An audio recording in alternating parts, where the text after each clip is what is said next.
Myself, my name is Jeff Baer, and I am a partner at Alma's Capital in Silicon Valley. And I am currently a VC, but Меня I зовут do not Джоффри always Бай. have this Сейчас dishonest profession.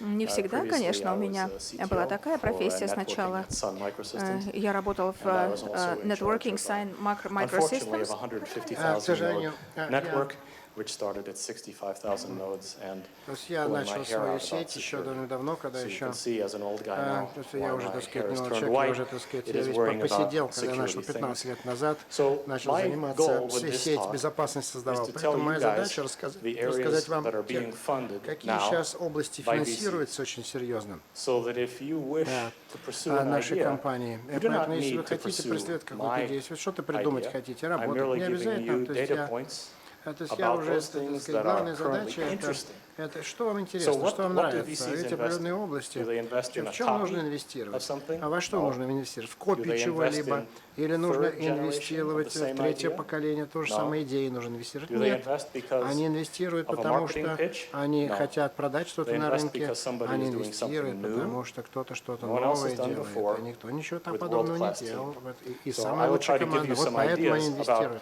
Вот what's это going on. самое лучшее. So from a Возможности perspective именно of в where we Кремниевой are долине. Вот in в это Silicon они, Valley, вот в это они we call инвестируют. this Вот мы eye называем chart это, because you cannot read мы it называем because такая the font таблица, is too которую small. прочесть нельзя, слишком But the маленький. problem Здесь is that the шрифт, и press has поэтому not ничего не figured out видно. yet Но здесь that я we are хочу in a сказать о nightmare том, что scenario. мы находимся в The scenario кошмарном is that, сценарии. as you all know, professional development groups, release trains, development kits, release schedules, a professional environment exists for releasing badness. And that combating that is a mess. The mess that we have is CVEs, alerts, patch days, vendor days, Microsoft days, Android days is a mess. If I was the chief security officer for a big operation, I would be going crazy right now. If you look at Android, there are over 2,000 parameters in the operating system which can affect not only security, but integrity of the system. How can any one person know all of these parameters? And we have how many different variations of Android? Thousands. Companies have been founded just to track Android variations. That's all they do. And they got funded. So what we're seeing now is a geometric increase in attacks. If you see not only the number of attacks, but the quality of them, the most recent stat I have from April is that we reached a peak of one denial of service attack of being 170 gigabits against one target. That's a lot. That's a lot, guys. And in addition to that, antivirus and signature-based approaches, it's not they don't work, they're last generation. The threat has evolved beyond them. So it's going to get a lot worse. And we as VCs look ahead to see what is in the future. And what is in the future is Internet of Things. Every phrase in Silicon Valley is overused. Which phrase would you like? Cloud, big data, data science, machine learning, deep learning, 1,000 phrases. They are all overused. But we know that the major players are all developing very quickly APIs and systems to develop millions of sensors. So we know of companies such as Bitstu, which is in Canada. Bitstu routinely manages 8 million node networks, many of them.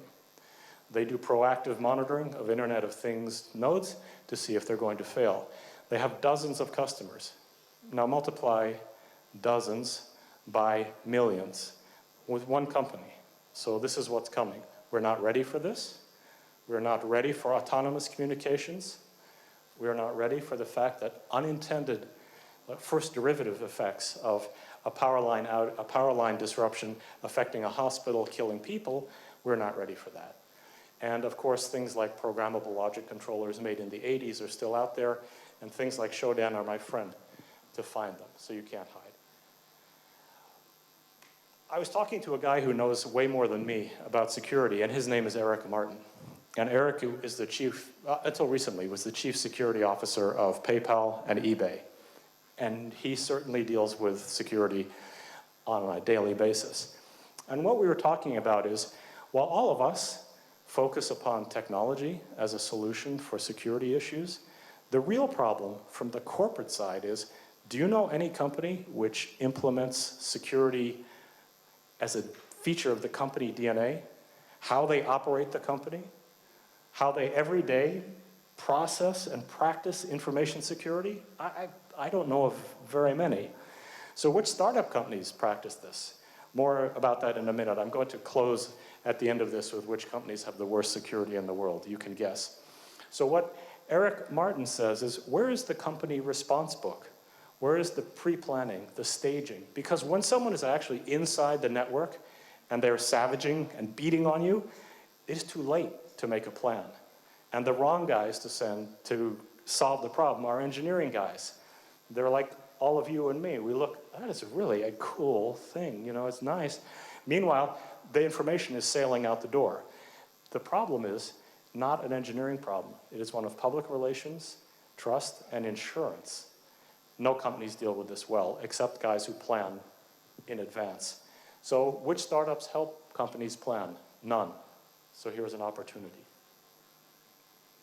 So the state of the industry as I see it, and a bunch of people who we talk frequently and we lament security, is that antivirus is really a dead and dying offering.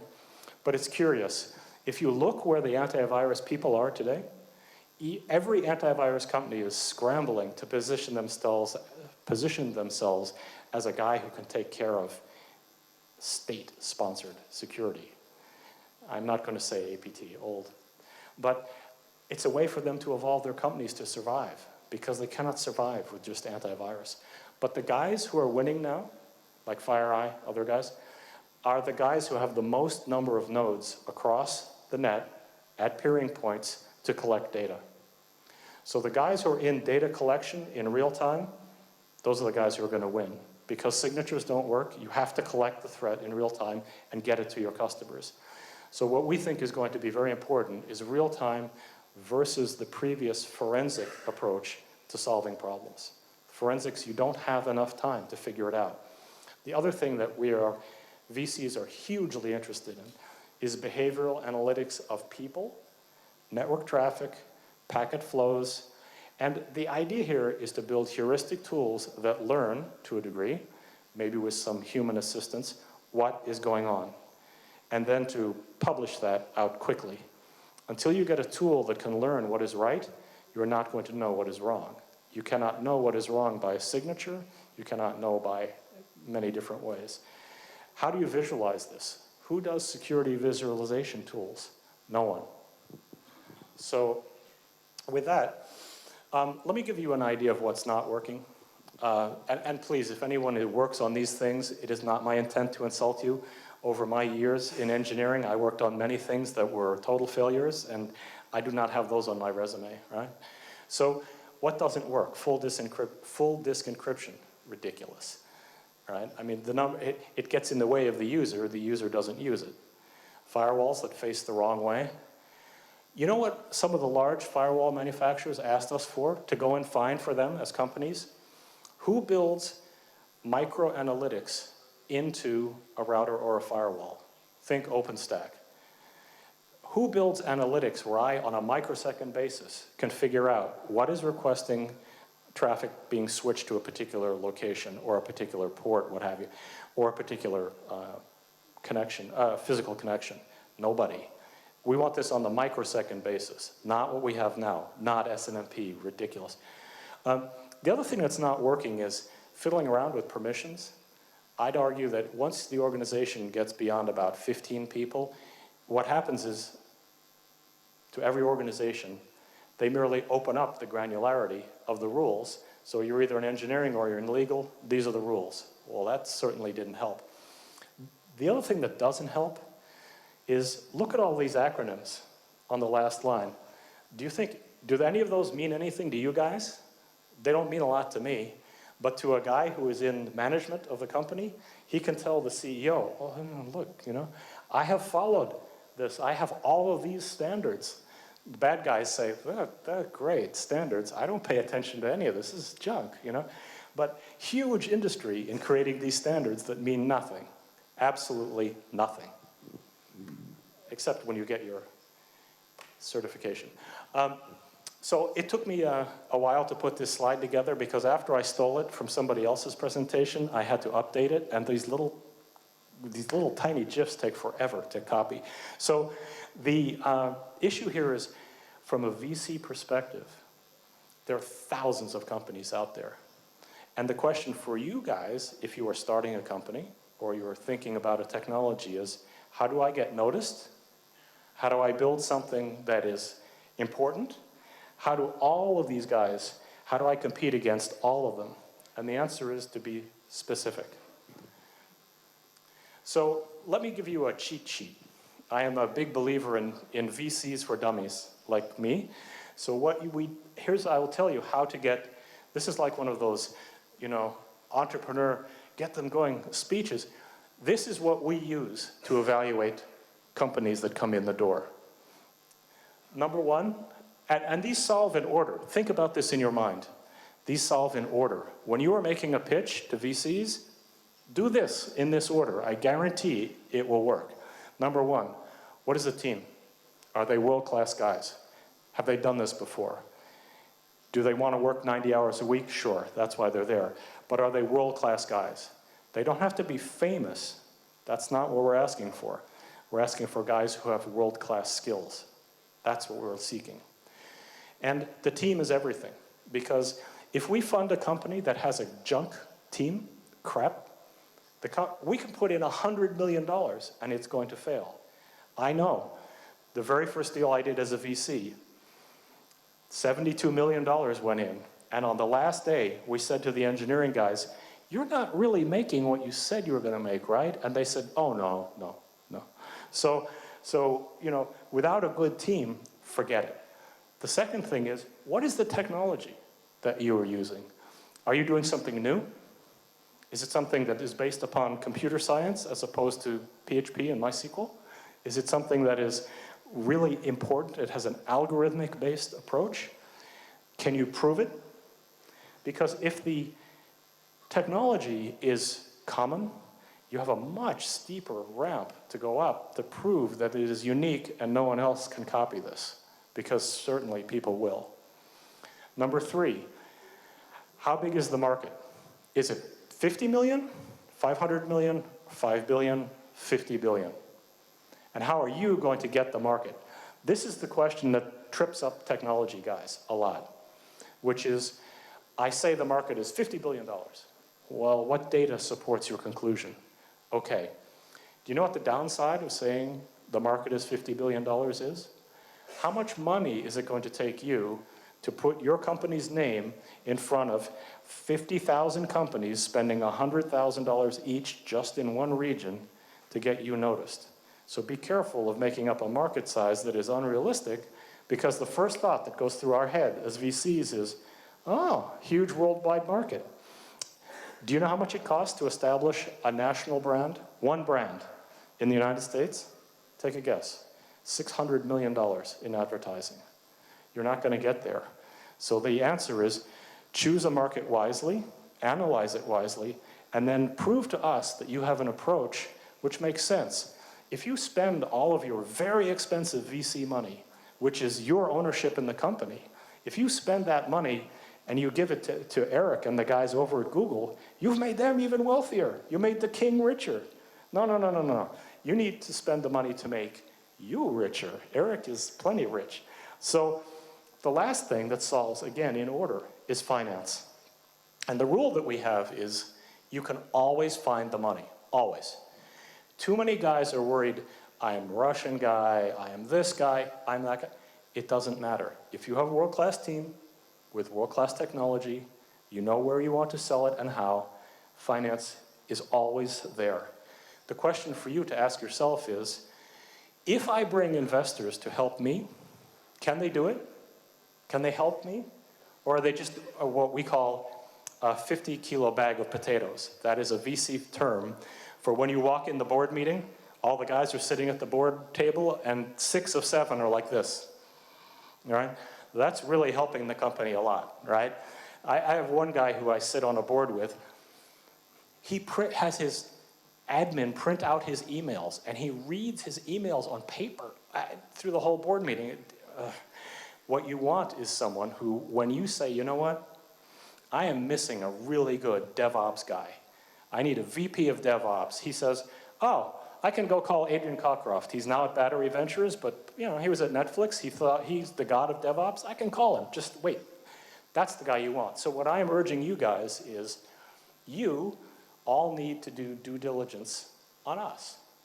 We do plenty of due diligence on you. You know, it's no problem. We can do that forever. But you guys, when you ask a VC for money, you need to ask the VC, tell us what's good about you, your successes. What are you good at? Which areas do you not invest in? Don't ask them if they're stupid, because no VC will tell you he is stupid. They will all tell you, I am a genius, you know? But realistically, you guys need to do your due diligence on us. The other thing that we see as VCs is when you take money, Series A, we call it the blue smoke round. Use the first money you get to prove that it doesn't catch fire. When I was at Sun, we were designing a new processor years ago, and a new instruction showed up. And it was called BHCF. And no one could figure out in a big engineering meeting what that meant. And of course, all being engineers, no one had the guts to stand up and say, I have no idea what that is. Who put that instruction in the instruction set? Until one guy put his hand up and said, ooh, I know what it is. It's branch, halt, and catch fire. And so what you need to prove with Series A is you do not let the blue smoke out. It works. That's all. That's all you should plan for with Series A.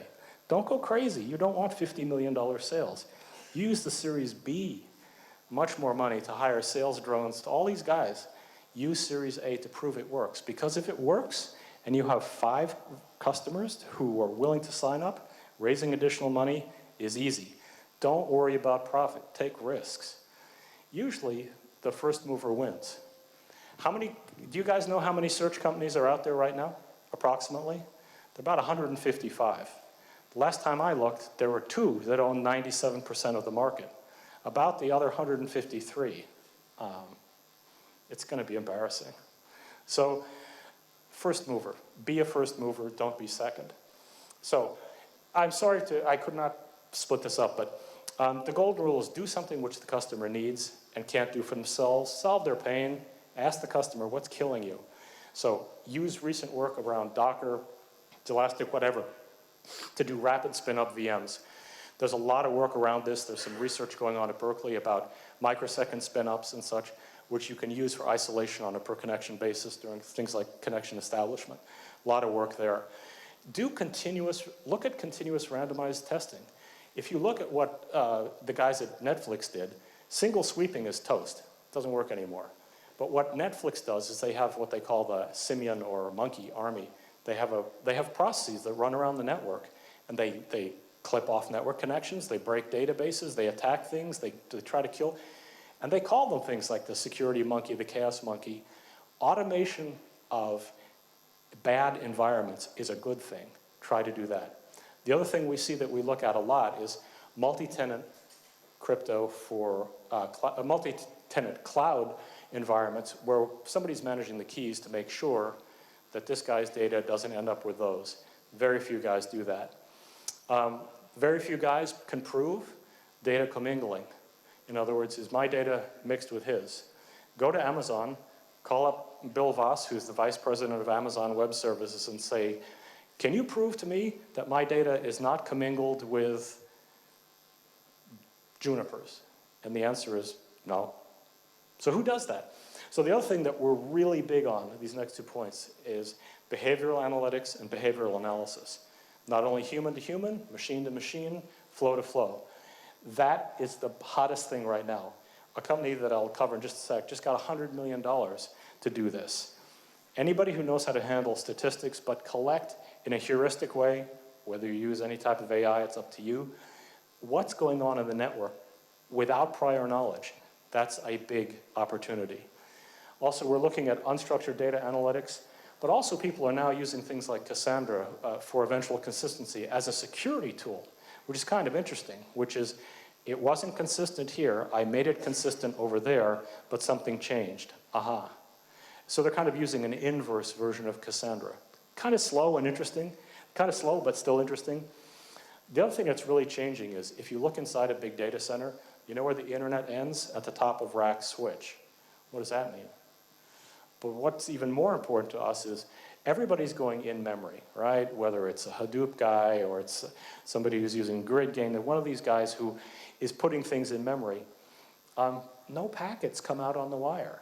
Remember the whole flap last year with Docker and how the fact that you could essentially go from one Docker container to another and there was no containment? Well, that's been fixed, but certainly not fixed across all the VM environments. So who does an in-memory firewall?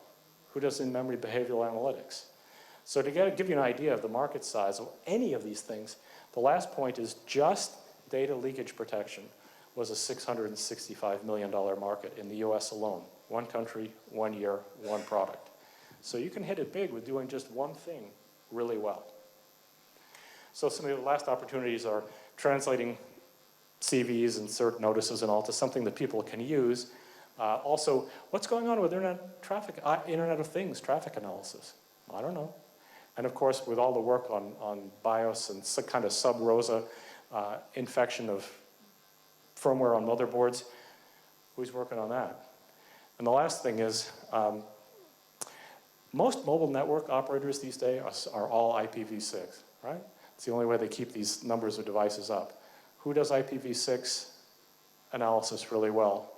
I mean, I know somebody from the, build a tool like Scapy, right, that you can use to go bash on IPv6, but who's specializing in IPv6 security for mobile operators? Well, I certainly would. There are only a couple of billion people using the darn things out there. That's another huge opportunity. So here's some guys doing interesting stuff. Automated code analysis points straight to the bad code, so guys who aren't geniuses can fix it. A company called Tinfoil. Think of it as a step beyond Nessus, but with a pointer back into the system, to the calls that are doing the bad stuff. A ton of people are using watchdocs, encryption at rest, all documents, selective decryption with selective blowing away of the keys, so that at any time you can pull it back. Not realistically pull it back, you can make it go away. They even have their own little viewer for documents so that you can, as you read it, it zooms in closer and closer so some guy can't look around across your shoulder. Pretty clever. Secure, and that's watchdocs. We looked at Varonis, secure private cloud, multi-tenant. They look at unstructured data, kind of good guys. This company, Intralinks, they do a secure enterprise collaboration, and they're used in huge numbers by the drug discovery guys. The amount of money that's involved in things like drug discovery is tens and tens of billions of dollars. So keeping the collaboration between experimentalists, researchers, and drug trial operators all secret while they're all allowed to talk, that's a big deal. They do one thing. This is the company that just received a couple of $100 million, Illumio. So what Illumio does is microsegmentation of networks. They essentially break the net into little tiny chunks, and they essentially say traffic cannot flow between these chunks until I say it can. And they keep track of who's going across which chunk. Very nice. A couple of guys who are doing heuristic non-signature based stuff is Cylance, and the last two are behavioral analytics guys to go look at, Veracode and FortScale. Okay, so when the folks here asked me to do this talk, I actually put in that the title would be VC perspective of security opportunities in Silicon Valley and who has the worst security in the world. But that got left out, so I apologize, but I will now entertain you with what I have run across. Who has the worst security in the world? Take a guess. Well, it should be obvious. It's a startup. They have no money to spend on security. It's laughable. Actually, crying is more like it. So, do you say these words? Do you? Of course the source code is on every machine all the time. How silly of you to even ask. The source code is everywhere. Okay. I am an engineer. I do not maintain servers. I do not maintain AWS. That is for sysadmin guys. We have none of them, so go away. Passwords on access points are blank. If you go to Fry's Electronics in Palo Alto, the block before Fry's, please drive by with your AeroCrack, whatever you want. And then you realize, I don't need AeroCrack. Here's an AP with no password, and you know what? Oh, look, I can go NFS mount. The servers will all source code. Nice. Logs? I don't need no logs. I'm too busy. I am an engineer. I'm writing code. Logs, go away. Here's one that I love. Engineering will rebel if they don't have root access to everything. The woman who, Rhonda McLean, who went into Bank of America to revitalize their security, take a guess how many firewalls and Cisco routers they had. They had about 1,400 just in the US. Guess how many engineers had passwords to all 1,400? All? Okay. We have had machines physically stolen, etc. We also, the latest one is we have guys say, would you like the password to our Git repo of all of our source code? Oh, sure. Sounds great. I'd love it. Drives us crazy. But what's even more astounding is that dumb VCs put $20 million in and watch the product being stolen. If I was a bad guy, wouldn't I wait till the day that you released the product and said, oh, great, I can now snapshot the repo and I've got a $20 million investment for nothing, which is exactly what is happening, exactly. So look at the second point from the bottom. About a month ago, in the New York Times, I don't have a laser pointer, but I can point. I do better than a laser pointer. I use a finger. So this was a month ago. 3% US gross domestic product of $14 trillion is being stolen via the net for trade secret theft. Okay, that's a big number. And guess who's helping? Startups. So please, don't be one of those startups. I was involved in one, you'll like this. The bad guy physically broke in, this is great, and he picked up the server with a $20 million worth of source code, all the test harnesses, and all of the debug, all of it fully instrumented and debugged, and carried it out. Man, he got the wrong machine. We are safe. Everybody was like, yes, this is great. The guy was a doofus. Problem was, they sent email out to all their friends. Guy's a doofus. Came back 2 nights later, got the right one. 20 million bucks out the door. So do you think these guys got funded the second time around? I don't think so. So let me give you guys a piece of advice, just as a polite advice. If you come to VCs and you say, I've got a great idea, and you do those 4 things, you know, where you've got the team, the technology, the market, and the finance locked up, and you say to the VCs, and I care a little bit, even a little bit, about my security, the average VC will probably say, what? But some guys will say, hey, I got it, I understand, and it might help you get funded. So with that, I will stop, say thank you very much, and as long as you do not throw anything, questions?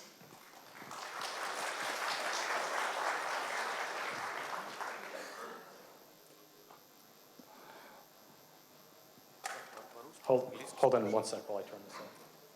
По-русски, по-английски спрашивать или как? I should ask English or Russian? Do you have the... I do stand by. Yes, can you hear me? Are you on the right channel? Can you hear me? 1, 2, 3, can you hear me? Okay. Jeffrey, could you please tell us about the latest startups where Almaz Capital invested? Why they selected those very startups and what's the result?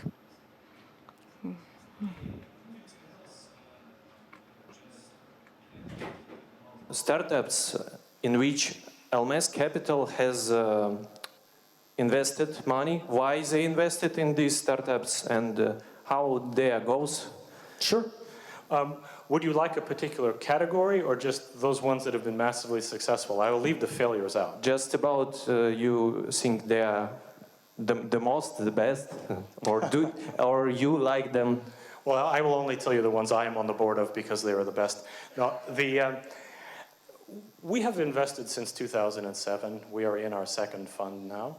We had $75 million approximately in Fund 1. We did Yandex, Quick, several companies like that in Fund 1.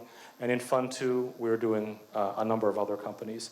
And our model is to fund guys here to do development, but we will build the company out internationally in the US because it is easier to do that. And so some of the companies that we are invested in, one company is an Internet of Things company. They build LED streetlights, and each streetlight has a Linux single-board computer and up to 30 sensors on each light. We take all the data back from all 30 sensors, we bring that into our cloud, and then developers write applications against that. So the light pays for the computer, the reduction in electricity pays for the buying the whole thing.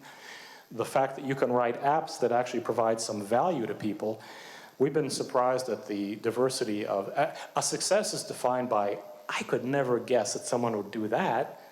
And so, for example, with whole areas of cities covered with streetlights which have sensors, up to 30 sensors, temperature, video, vibration, audio, wind direction, wind speed. One guy wrote an app, it does free parking spot detection with no reflectors or anything else on the street. Another guy, a city was really worried about snow accumulation during winter, so the snow did not collapse the roofs of buildings. So he wrote an app to measure snow depth. Railroad wrote an application because the lights are in their rail yard to detect leaking oil cars. So I'm not smart enough to think of any of these. That's one company. Another company that is doing an in-memory Hadoop. Actually, it's an in-memory database which has Hadoop and SQL interfaces. It's called GridGain. And they sit underneath something like an analytic package, and they make that package run up to 1,000 times faster. So this is what Apple uses to do the analytics on the logistics of the iTunes store, because they're running hundreds of millions. I don't know if you know this, but the iTunes store obviously is multiple instances around the world. And they're doing hundreds of millions of transactions a day of moving new content across all of these data centers. And they actually have to schedule it so they get the popular stuff in first before the junk goes in. So that's one of the other companies. So we invest in a wide range of companies, but our interests are in things that an enterprise sees as a pain you are solving, security, anything to do with networking, anything to do with analytics. We're really big on analytics. We also have companies that do backup in a novel way. So we have a wide range. We do not say no to anybody. The things we say no to are like, and I'm not being funny, just the other day, we saw yet another flying car. You know, you drive down the road, you stop, you put the wings on either side, and then, you know, we say no to stuff like that because, but generally we look at anything. So does that answer your okay, great. Any other questions, comments? Yeah?